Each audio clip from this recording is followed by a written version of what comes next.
things. Metta, I want to ask you as an athlete, we were just talking about showing up as your authentic self and playing different characters. How did you deal with that of like, you go from one team to another team, right? And you're Metta, right? Am I gonna show up as my whole self Metta, or is it what this team needs maybe a little, how'd you, kind of that duality, how'd you think of that, going through that process? I mean, your first trade, I was with the Bulls. I got traded to Indiana. I was young, and we were losing with the Bulls, but Indiana, they were preparing for the playoffs. So it's hard to, it depends on what stage you at. But I was trying to bring myself, I was also at a stage of improving. I was kind of a late bloomer on the league. But then you go from Indiana to Sacramento, well, I'm already arrived. Yep. Now I go to Sac, now I'm bringing Ron Artest at the time, right? So I'm bringing, and when you go from Sac to Houston, well, I'm already here, so I'm bringing my best. And at that point, I knew I was always like, 1-2 on a team, so I just got to bring that. But then when you go to the Lakers, that's a different mindset. Because you go from averaging 25 against the Lakers in the playoffs, now you're on Kobe's team, that's different. You're not averaging 25. And did you feel that in real time, like it's different? In real time, yeah. It was definitely hard for about 6 months. I mean, not that long, because the season's only like 8, maybe like 3 months. The beginning of the season, I actually asked for a trade because I didn't think I was going to be able to deal with it. From where? From the Lakers, the first month. You got to really?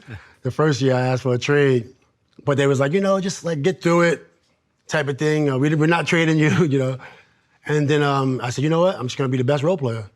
And I decided to say, just be the best role player you ever been and be the best role player in the league. And that was hard to do. And you didn't think of going to Kobe and asking him if he wanted to change? No, man, you don't Kobe. It's your conversation. But when you first entered the league, I remember meeting you probably what year did you enter the league? 2001? I got there in 97. No, 99. 99. So I must have met you in like 02. You were still in Chicago. You were the most, I don't even know, the most, I guess, authentic person I'd ever seen. We were in this gym called Hoops the Gym in Chicago. Oh, you was there, huh? Yeah, Randolph Street. Yeah, you remember. This was a gym where they would play pickup basketball in the summer. It was Michael Jordan's gym. It was the place Michael worked out, and he was retired at the time. Remember, you broke his rib that one day. Yeah. I was in the gym that day. He was preparing.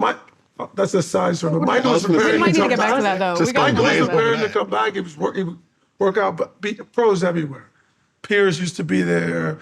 Antoine Walker, Charles Oakley, all the young bulls. You guys were called the baby bulls. Yeah, like you, Jamal, Elton, Pfizer. Yeah, Pfizer. Wow, Yeah. that's right. All these guys. Yeah.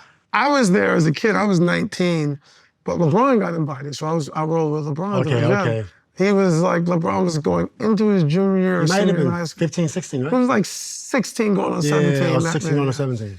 And LeBron wouldn't get to plan a run, but until the end. They would let him sneak in at the very end. Stackhouse was there. Yep. So these guys would all show up, work out, and then play. So these guys are all NBA guys. So when they show up to the gym, they got like bags. They have like 3-4 pair of sneakers. They got team Michigan. This guy show up, white tank top, some shorts, no socks. And the sneakers he's gonna play In the sneakers, walk straight out of his car, into the gym. Let's go, let's play, and play great. No kind of warming up, no extras, no wrist. Guys will have That's that Queensbridge right there. Whatever sneaker brand they had there, like wristbands and this and all that. And he would just get out the car, somebody would drop him off. Literally like, so my point is, you were the most authentic. I was like, this is crazy. Like, the whole point of going to the NBA is to get the issue gear and like you wear the bullshit. And he was just like, he just looked like he just came from another run. He looked like he just been hooping. That's probably what happened. His brother was hooping outside down the street. He looked like he was sweating when he came in. So you were the most authentic. So how did you grow as you continued to grow? Because you've changed a lot. Yeah. What were the biggest things that made you realize, okay, I gotta be myself, but sometimes I gotta dial it up or dial it down? How did you figure that out? Well, initially, I didn't feel comfortable around like successful people. Like I would go to practice with the Bulls, and I didn't feel comfortable around corporate people. Got it. Just because you had never been around them in life? Life, how we grew up in New York City, 125th, Oh, wow. Harlem. Of course. Different teachings we have. Was it also just white people? You didn't feel comfortable around white people? It was just around anybody that oppressed or suppressed us. Got it. I did not, and I let that be known. Yeah. You know what I'm saying? I let that be known. So I didn't. So what I would do after practice is drive from Chicago, sometimes right back to New York. I would drive 16 hours. 16? No, Jesus. 14 hours. Go back to the hood to feel the like feel. to be like yes. And then I would drive back to Chicago. Because $1 million after tax, that's 500 grand. That's not enough to keep paying for flights. You know what I mean? Yeah. So I just had to hop in the car.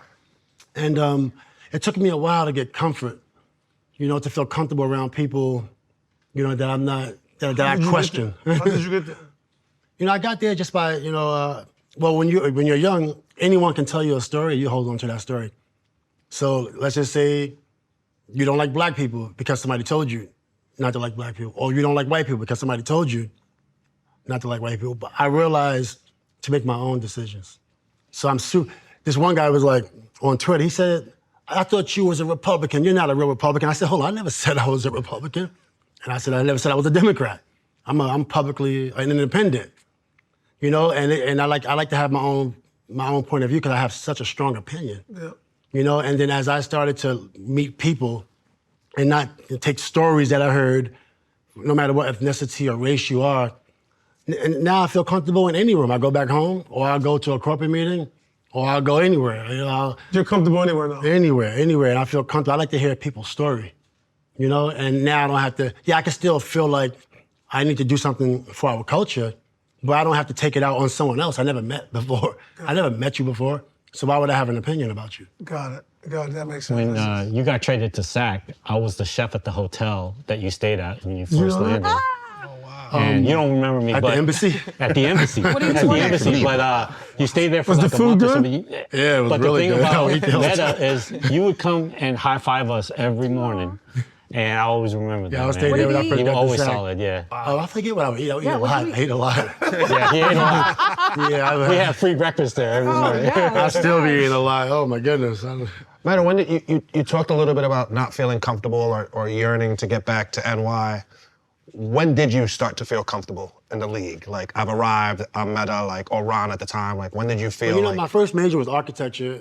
I wanted to build community centers. That was my first major. My second major was art. But by that time, I was going to the NBA. Once March Madness was over, I stopped going to class. As you should. You have to get prepared for the NBA draft. Yeah, definitely. I always wanted to do something for communities. I wanted to build community centers around the country, and I always had these visions of just doing big stuff, everything big. I'll be the best at everything you do, and I wanted to be the best philanthropist. And I tried that, but then it was an ironic situation. Ironically, I was, one of the more street dudes, in professional sports, but also doing the most philanthropy. So I literally had a dual personality that I was living two lives. But I had to, and then some of my life, people would look at me as wanting to do something ratchet or wanting to do something street, but sometimes I want to read my math books, Yeah. So I'll be in the hood on Mob D Block, while everybody's doing what they do, and I'll have out math workbooks in the middle of everything. And it's like, that's a whole other personality. So it's like, sometimes I don't feel comfortable in the hood because I'm thinking about academics, or sometimes I don't feel comfortable in a corporate setting because I'm thinking about what I'm gonna do for my culture. But I had to feel comfortable with me. So now I feel comfortable every day. I do what I do. If I wanna put on a suit, or if I wanna put on a bow tie if I want, or if I wanna talk about analytics, I don't feel like, I'm a nerd, or I'm out of place. So you found that comfort in yourself? I found the comfort in myself. It took a while. It took a long time.